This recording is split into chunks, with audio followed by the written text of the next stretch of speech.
인생을 살면서 또 그리스도인으로서의 신앙생활을 하면서 할 수 없다는 말을 얼마나 자주 쓰는지 모릅니다. 내가 할 수 있는 최선을 다했는데 그 결과가 나타나지 않고 아무런 나의 삶의 열매로 나타나지 않을 때에 포기하고 싶고 그만두고 싶고 이제는 더 이상 할 수 없다는 마음이 들면 우리 입에서 저절로 나오는 말이 있다고 하면 할 수 없지, 할 수 없다 라는 말입니다. 영국 출신의 미국 시인인 에드가 알버트 게스트라고 하는 시인이 그의 시 속에서 이렇게 이야기합니다. 세상에서 가장 나쁜 말은 그것을 말로 하든지 글로 쓰든지 할 수 없다는 말이다. 할 수 없다는 말은 욕설이나 거짓말보다 더 많은 해를 끼친다. 이 말로 인하여 강인한 영혼이 수없이 파괴되고 수많은 목표가 죽어간다.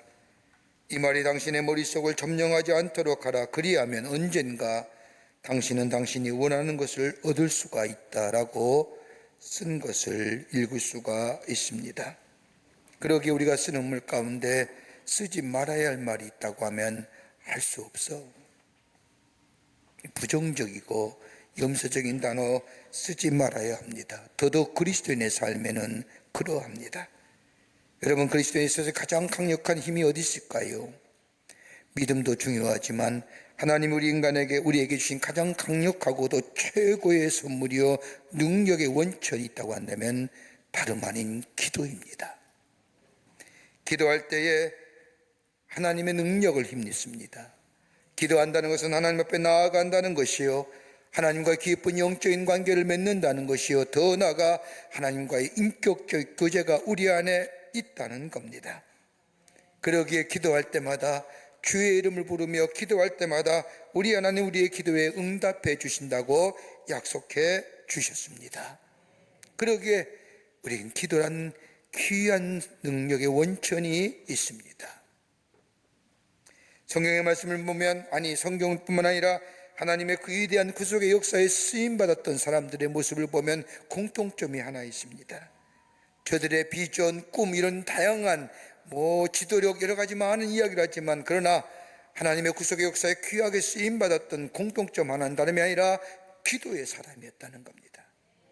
그뿐 아니라 하나님 앞에 엎드려 기도했을 뿐만 아니라 기도한 후에 저의 삶의 자리에서 기도의 응답을 기다렸으며 그 응답하기 위해 준비했던 사람들이 하나님의 귀한 역사에 쓰임받았을 뿐만 아니라 구속의 역사의 주인공이 되었던 것을 보게 됩니다. 비록 기도가 더디 응답되고 빠르게 응답되지 않아 실망할 때도 있지만 하나님께서는 그 일을 이루어 가시는 방법과 계획이 있음을 믿고 하나님의 주권을 내어 맡기고 하나님을 신뢰하는 믿음으로 다시금 기도의 자리에 서서 하나님 앞에 기도하며 준비했던 사람들, 이런 사람들이 하나님의 귀한 역사에 쓰임받았던 사람들이었던 것을 보게 됩니다. 오늘 본문의 말씀을 가만히 보면 느헤미야 삶 또한 마찬가지였습니다. 느헤미야에 관하여 여러 가지 많은 이야기를 하며 그의 지도력과 리더십에 대하여 연구도 하며 말하지만 그는 하나님 앞에 특별하게 쓰임받았던 사람뿐만 아니라 가장 중요한 것이 있다고 한다면 기도의 사람이었습니다. 그는 자신의 나라인 이스라엘이 바벨론으로부터 무려 1200km나 떨어져 있음에도 불구하고 바벨론에 하나님의 공동체를 세워갔을 뿐만 아니라 영적인 세계를 열어갔을 뿐만 아니라 그가 유대인의 총독으로 와 저 예루살렘 성곽을 건축할 때 그런 다른 곳으로 건축한 것이 아니라 기도함으로 하나님의 위대한 역사를 이루어갔던 것을 보게 됩니다. 느헤미야는 하나님 앞에 기도한 후에 하나님 주신 귀한 일들을 감당해 나갔는데 그 기도가 응답될 때까지 그의 삶은 어떠한 삶의 모습으로 살아갔는가? 다 기도합니다. 삶의 어려움과 문제가 있을 때마다 하나님 앞에 엎드려 기도합니다. 일상 속에서도 하나님 앞에 엎드려 기도합니다. 기도한 후에 나의 삶의 자리는 어떤 모습으로 가야 될 것인가? 오늘 본문의 말씀은 느헤미야의 기도의 모습을 통하여 우리에게 귀한 영적인 교훈과 더불어 신앙의 교훈의 말씀을 하고 계십니다.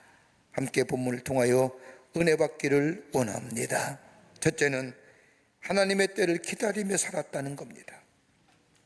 오늘 느헤미야 1장 4절 이하의 말씀을 보면 느헤미야는 저 자신의 고향 땅인 저 모국인 예루살렘이 저 성이 무너지고 성문이 불탔다는 이야기를 들을 때에 한없이 애통했습니다.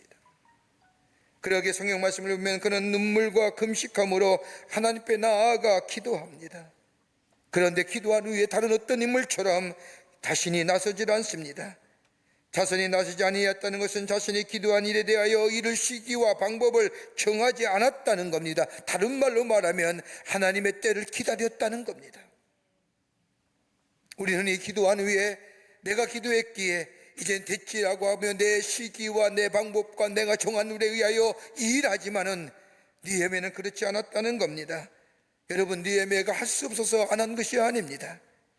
당시 느헤미야는 과시 고대 근동지방의 가장 강대국인 바사의 저 왕의 권력의 가장 높은 서열에 있던 사람입니다. 바벨론이라고 하면 당신의 페르시라고 하면 당신의 근동지방인 강자인 저 바벨로니아를 무너뜨리고 새로운 강자로 나타난 나라입니다. 거기에 높은 서열의 사람, 권력을 가지고 있는 사람. 여러분, 그만한 권력이면 저 예루살렘 성에 성곽 세우는 일, 성문을 세우는 일 아무것도 아니지만은 그러나 나서지 않습니다. 많은 것을 할 수 있음에도 불구하고 그는 기도한 후에 기다렸다는 겁니다. 그가 기다린 이유는 다른 것이 아니라 내가 아니라 하나님이라는 것을 알았기 때문입니다. 내가 하는 것이 아니라 하나님이 하시는 것이라고. 이를 이루기 위해서 내 방법이나 내 뜻이나 내 계획을 내가 결정을 가지고 나아가는 것이 아니라 하나님이 계획하시고 이루실 일들을 기대하며 바라보며 기다렸다는 겁니다. 이걸 가리켜서 조금 고급진 용어로 얘기하면 창조적 수동령, 기다리는 거예요.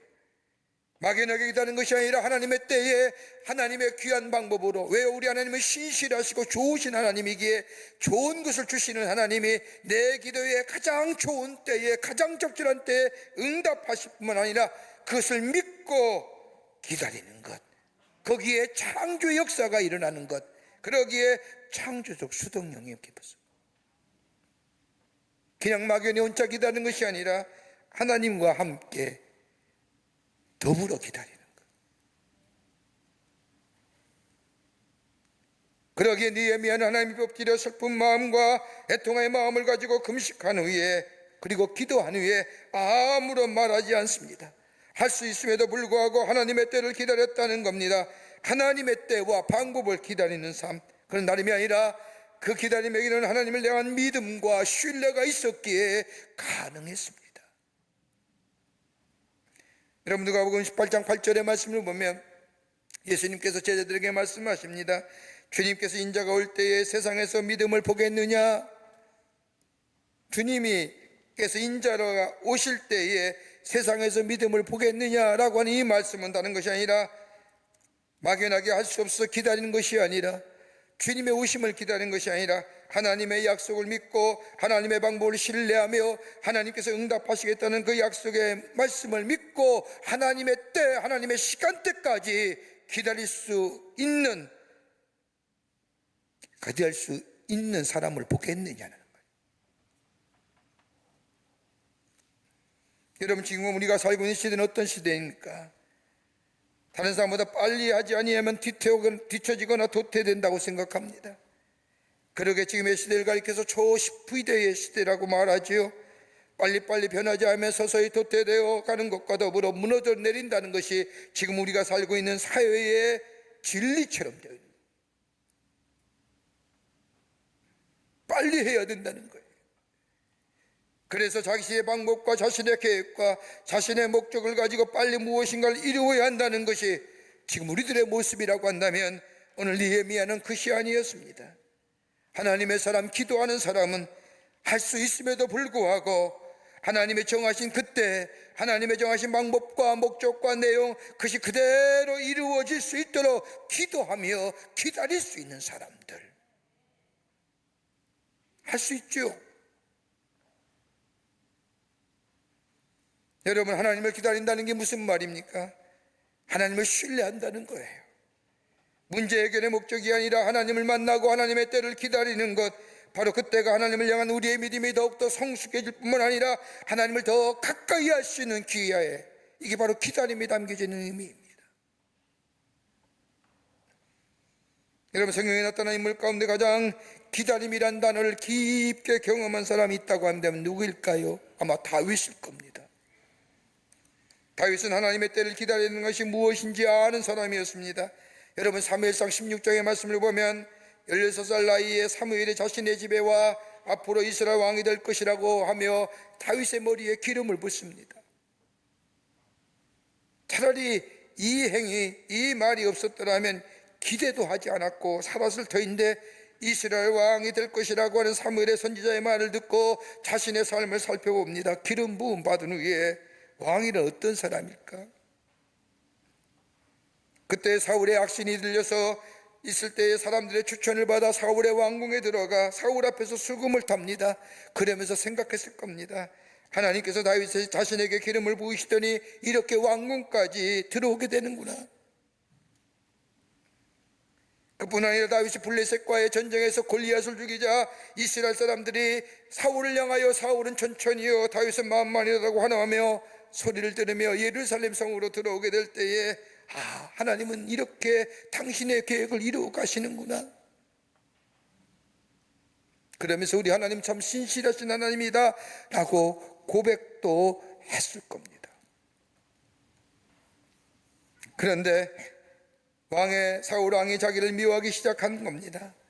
자신에게 약속하셨던 하나님의 계획이 차츰 이루어진다고 생각했을 그쯤에 자신의 친구인 요나단이 죽습니다.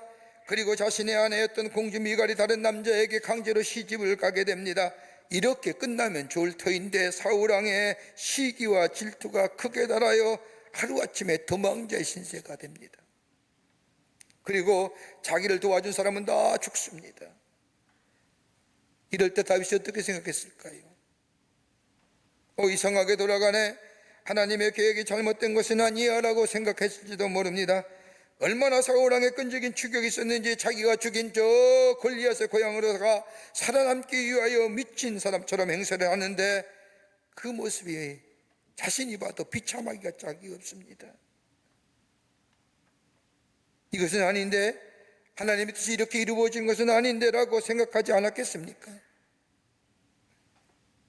하나님의 뜻과 계획과는 정반대로 내 인생에 전개되어 가는 모습들, 고향으로 돌아왔지만 그 넓은 땅에 다윗이 살 곳은 그 어느 곳도 없어서 동굴 속으로 숨어 들어갑니다. 그리고 자신들에게 찾아온 사람들, 괜찮은 사람들이 찾아와 함께하면 좋았을 터인데, 그나마 위로받을 터인데, 다윗을 찾아온 사람들은 그들 역시 소외당한 자요, 쫓김을 받은 자요, 불량배요, 죄진 자들이 400명이 모여 다윗을 수장으로 삼고 공동체를 이룹니다. 하루아침에 불량배 우두머리 된 겁니다. 이 속에 무슨 희망이 있고 하나님께 부름받은, 기름 부음 받았다는 의미가 무슨 의미가 있을까요? 아무런 의미가 없는 거예요. 여러분, 다윗이 시편이나 사무엘사에 고백된 것처럼 여호와는 나의 반성이시여 산성이시여 나의 피할 바이시여, 여러분, 그냥 듣기 좋은 고백이 아닙니다. 여러분, 어떤 성경 말씀하면 다윗의 고백 속에 부모도 나를 버렸사오니 부모에게마저도 버림받았던 다윗, 한마디로 말하면 그의 인생은 끝난 인생이에요. 부모에게 버림받은 인생, 사람과의 관계성이 다 끊어진 인생, 처절하게 버림받은 인생. 그런데 그에게 한 가지 마음의 깊은 곳에 자리 잡고 있었던 것들, 그가 시편 27편 14절의 말씀에 고백한 것처럼 너는 여호와를 기다릴지어다, 강하고 담대하며 여호와를 기다릴지어다. 다름 아닌 약속하신 것을 이루신 하나님, 비록 우리의 삶의 여정에 참으로 굴곡지고 힘들고 고통스럽고 괴롭고 우리의 기도가 더디 이루어지는 것 같지만은, 그러나 우리 하나님은 약속하신 것을 이루신 하나님이요, 신실하신 하나님이요, 진실하신 하나님이요,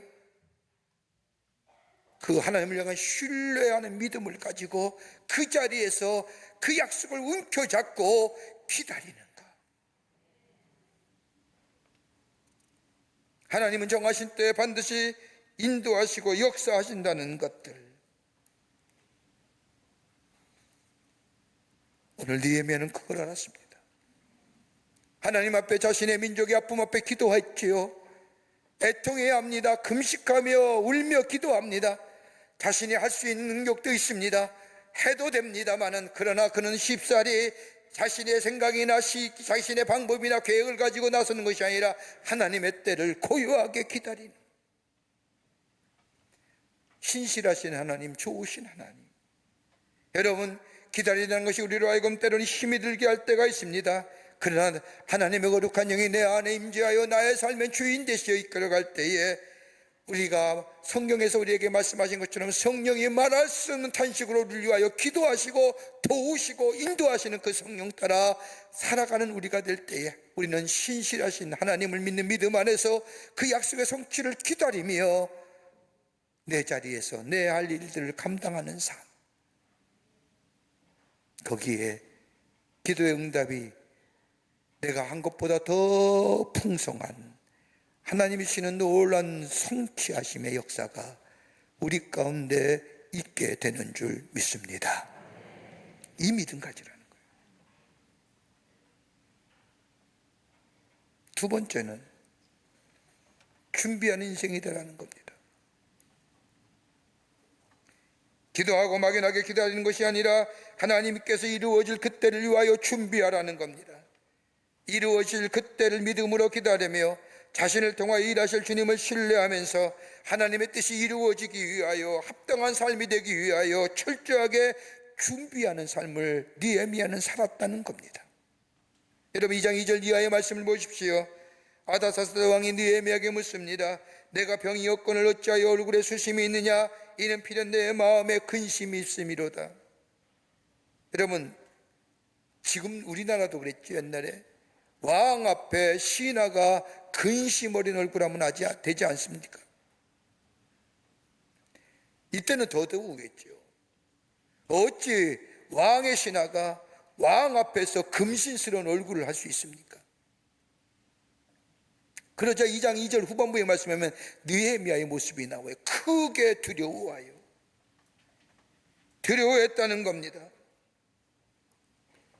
두려워했지만 기도하면서 하나님이 이루실 때를 기다렸던 느헤미야, 왕의 이러한 질문에 2장 3절의 말씀을 보면 왕께 대답하되, 왕은 만세수를 하옵소서. 내 조상의 묘실이 있는 성읍이 이제까지 황폐하고 성문이 불탔사오나 내가 어찌 얼굴에 수심이 없사오리까 하니. 여러분, 이렇게 얘기할 수가 없는 거죠. 느헤미야는 자신에 대해 최선을 다했습니다. 최선을 다하니 왕이 좋아합니다. 얼굴에 근심스러운 얼굴, 묻지도 않았는데 왕이 알아채우고 느헤미야에게 묻습니다. 너 무슨 일이 있느냐? 여러분, 이런 물음에 느헤미야가 진심으로 하고 싶은 말이 무엇이었을까요? 왕이시여, 내 집, 내 나라, 내 조국이 저 성곽이 무너지고 성문이 불타고 묘실이 사라졌습니다. 그 얘기 아닐까요? 그것 때문에 애통하며 눈물 흘리며 하나님 앞에 금식하며 기도했는데 절호의 찬송 아닙니까? 나 좀 보내주십시오. 저 성곽을 세워주십시오라고 이야기해야 될 터인데 그렇게 이야기하지 않냐고 이렇게 이야기합니다. 왕이시여, 내 조상의 묘실과 성읍이 황폐하게 되어 성문이 불탔나이다. 여러분, 왜 느헤미야가 이렇게 얘기했을까요? 앞뒤에 성경의 맥락을 가만히 보면 성경 말씀하면 이 당시에 이 가나안 땅에 예루살렘의 터전이 무너진 그쪽에 자리 잡고 있던 산발락과 도비아가 아마도 아닥사스 왕에게 조서를 올릴 겁니다. 저 스룹바벨과 더불어 1차의 포로기 하는 사람과 에스라와 더불어 2차 포로에 포로한 사람의 예루살렘 성전을 세우고 성곽을 세우고 도성을 만들어 당신의 왕, 당신의 권세에 도전하려고 하는 무리들입니다라고 조서 올렸습니다. 그러기 오늘 본문의 말씀에만 산발락과 도비아가 크게 근심하였더라.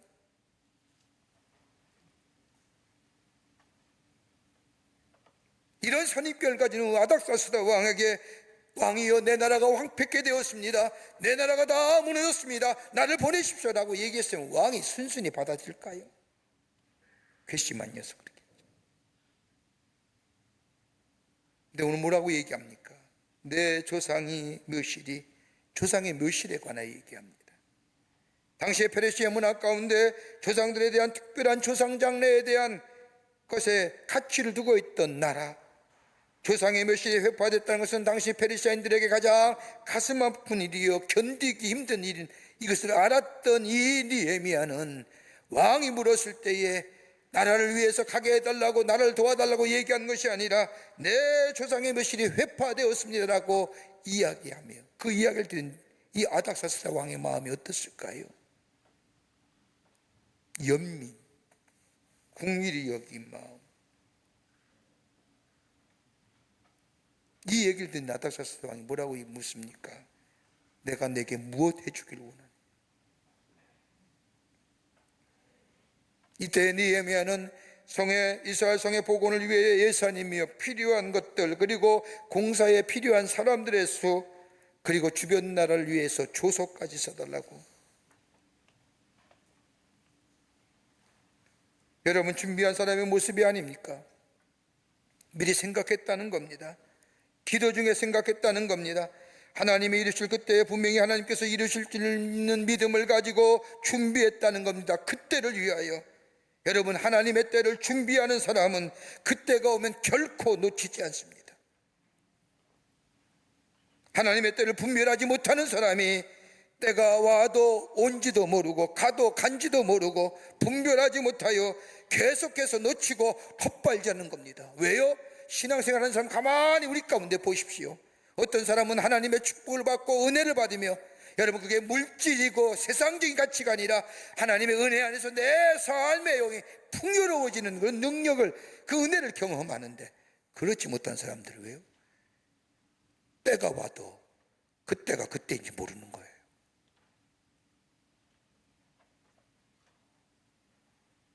이게 진짜인가? 우왕좌왕하다가 다 잃어버리고 맙니다. 여러분, 우리가 잘 아는 예수님의 비유 가운데 열처녀의 비유가 있지 않습니까? 지혜로운 다섯 처녀와 열처녀, 미련한 다섯 처녀의 비유. 지혜로운 다섯 처녀는 신랑이 올 것을 준비하며 기다리지요. 그러나 미련한 다섯 처녀는 졸다가 신랑이 온다는 소식에 그때서야 기름을 준비하려고 바쁘게 움직이지만 이미 문은 닫힌 채 늦어버리고. 여러분, 신랑이 온다는 것은 사실이에요. 신부가 기다리는데 신랑이 안 와요? 신랑이 온다는 것은 자명한 사실이에요. 근데 언제 올지는 아무도 몰라요. 근데 분명한 것은 온다는 사실이에요. 온다는 사실을 안다고 한다면 준비하는 건 당연하잖아요. 우리의 기도에 응답하기를 기뻐하실 우리 하나님, 우리 기도에 분명히 응답하시는데 그때와 그 방법과 그 시기는 알 수가 없어요. 왜요? 내가 아는 것보다 우리 하나님의 응답의 역사는 더 풍성하고 더 풍요하고 더 넘치는 것이기에. 그렇다고 한다면 뭐 해야 될까요? 기다리고 준비하는 거예요.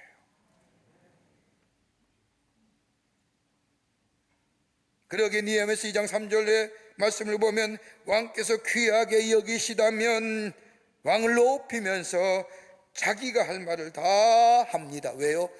기도하고 그때를 준비한 거예요.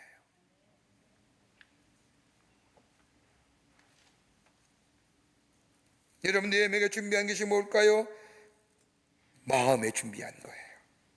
주님이 이루실 그때를 생각하며 마음의 준비함을 가지고 하나님 앞에 역사하실 그 주님을 기다렸다는 겁니다. 그리고 보세요, 최선의 노력을 다하여 왕을 섬기잖아요. 관계성을 맺어. 여러분, 관계 잘 맺어도 복 받아요. 성경의 대표적인 인물이 누굴까요? 요셉이에요. 요셉 자신이 하나님 앞에 신실하게 하나님 보시기에 합당하게 살았지만은, 그러나 성경 곳곳에 보면 요셉에 관하여 이야기를 보면 보디발의 은혜를 힘입어, 간수장의 은혜를 힘입어 그냥 요셉을 세우셔도 되는데 하나님은 그렇게 하지 않아요. 보디발이 누굽니까? 요셉을 노예로 부리던 사람입니다. 그런데 요셉을 향하여 뭐요? 보디발의 은혜를 힘입어. 간수장의 은혜를 힘입다는 무슨 말일까요? 옥중에 갇혔을 때에 간수장의 은혜를 힘입었다는 거예요. 관계성을.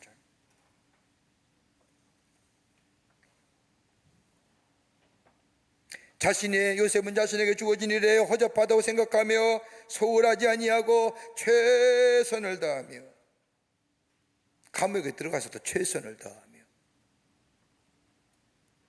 관계성을. 느헤미야가 그런 거 아니겠습니까? 어찌 왕이 너 얼굴에 왜 근심이 있느냐? 너 얼굴에 왜 이렇게 수심이 가득하냐? 말해보아라. 여러분, 그 정도 얘기할 수 임금이면 얼마나 느헤미야가 정성을 다하여 관계를 맺어나가게 준비하잖아요. 하고자 한 것이 아니라 그의 마음속에 하나님의 약속을 믿고 그 기도의 응답을 있을 것을 내가 확신하며 내가 할 수 있는 분야에 최선의 노력이다. 여러분, 힘드시지요? 용서하십시오. 하실 일이 없으면 건강관리 잘하세요. 때에 필요할 때 있을 겁니다.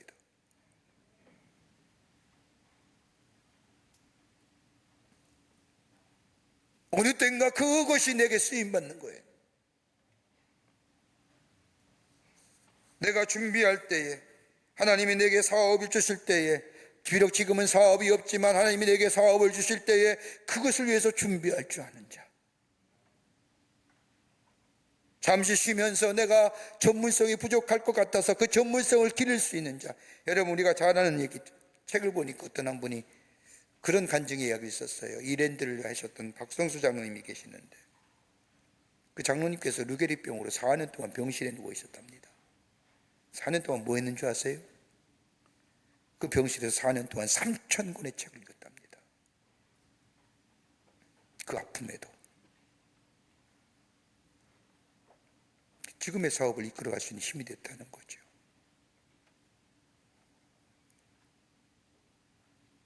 우리에게 주어진 시간과 우리에게 주신 일터, 우리가 주신 것들, 헛되고 무의미한 것 아무것도 없습니다. 다 소중한 것들이고 거기에 최선을 다하고 바로 그것이 준비하는 것이요. 기도의 응답의 시간에 하나님이 역사하시는 그때에 내가 준비된 자세로 그 앞에 나아갈 때에 거기에 풍성한 열매가 맺어지는 은혜를 경험하게 됩니다. 끝으로 지속적으로 기도하라는 거예요. 느헤미야가 기도한 후에 하나님의 때를 기다리되 준비하고 기다렸습니다. 그리고 준비하며 기다릴 뿐만 아니라 오늘 본문의 말씀에 지속적으로 기도한 거예요. 아다사스 왕이 느헤미야에게 무엇을 원하니라고 질문하자 왕이 만났는데 왕이 느헤미야에게 던진 질문이에요. 뭐 예비되고 준비된 게 아닙니다. 보니까 얼굴이 근심이 가득 차서 너 왜 얼굴 근심이 가득 차느냐? 예기치 않은 질문이잖아요. 불쑥 들어온 질문이에요. 거기에 이 느헤미야는 준비된 자에게 대답을 하지요. 우리 조상의 묘실이 불탔습니다. 그러자 왕이 내게 무엇 해주길 원하느냐? 그런데 성경 말씀 보세요. 그 잠깐 오가는 질문 속에 느헤미야가 뭘 했을까요? 기도했다는 거예요. 성경 말씀을 보세요. 묵도했다고. 왕의 물음에 그 찰나의 순간에, 그 짧은 순간에 하나님 앞에 기도하며 하나님의 도움을 구했다는 겁니다. 여러분, 가능한 일이 아닙니다. 평소에 기도의 습관이, 기도의 삶이 쌓여진 사람은요, 그 찰나의 순간에 하나님 앞에 기도할 수 있는 거예요.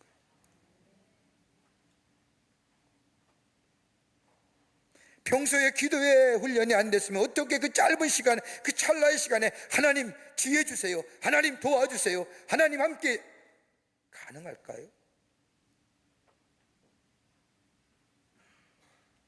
그 짧은 틈에 느헤미야는 하나님께 기도하며 주의 인도하심과 내가 말할 수 있는 지혜를 달라고 하나님 앞에 지속적으로 계속해서 기도했다. 여러분, 우리가 사는 우리의 삶에 있어서의 문제라는 게 얼마나 큽니까? 얼마나 심각합니까?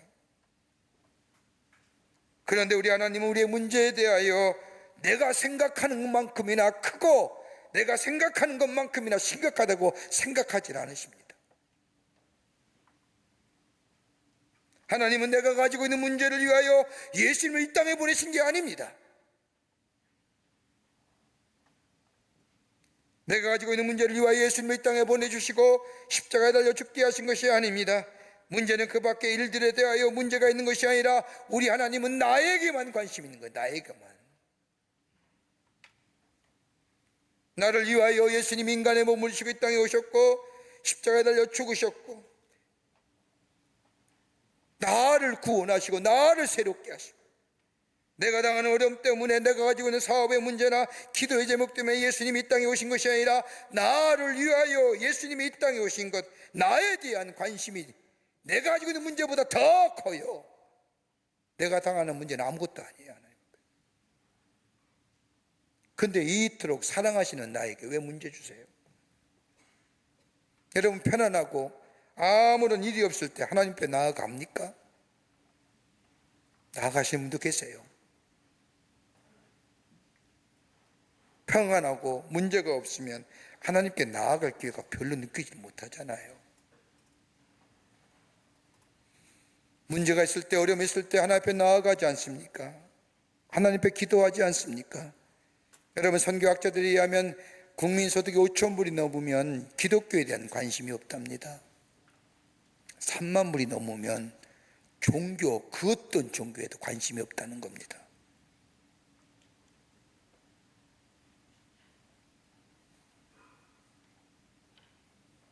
여러분, 우리를 사랑하시는 우리 하나님, 나에게만 관심을 가지고 계신 우리 하나님, 우리에게 문제가 주신 이유가 뭘까요? 괴롭게 하기 위해서가 아니라 주님께 더 가까이 가기 위해서, 복 주시기 위해서, 그리고 나를 변화시키고 나를 새롭게 만들어 가시어 하나님의 사람으로 바르게 세움받기 위해서. 그러기에 문제와 어려움은 하나님을 나를 성숙해 하시는 기회예요. 하나님과 깊은 관계성을 맺어 하나님의 나의 하나님 되심을 고백하는 기회예요. 우리 인생 여정 가운데 하나님만 의지하며 살기 위해서 우리 하나님께서 때로는 우리에게 문제를 주시고 어려움을 주시고, 그로 인하여서 바른 관계, 깊은 관계, 하나님만이 나의 구원해 주라고 고백할 수 있는, 온전케 하시기 위해서 주시는 문제라는 겁니다. 느헤미야 보세요. 기도와 기다림이 느헤미야가 성강 후에도 하나님의 사람으로 지속적으로 남게 한 이유는 다름이 아니라 그가 기도하고 기다리고 응답하여 삶에도 불구하고 그는 계속해서 기도의 자리를 떠나지 않았던 삶이기에.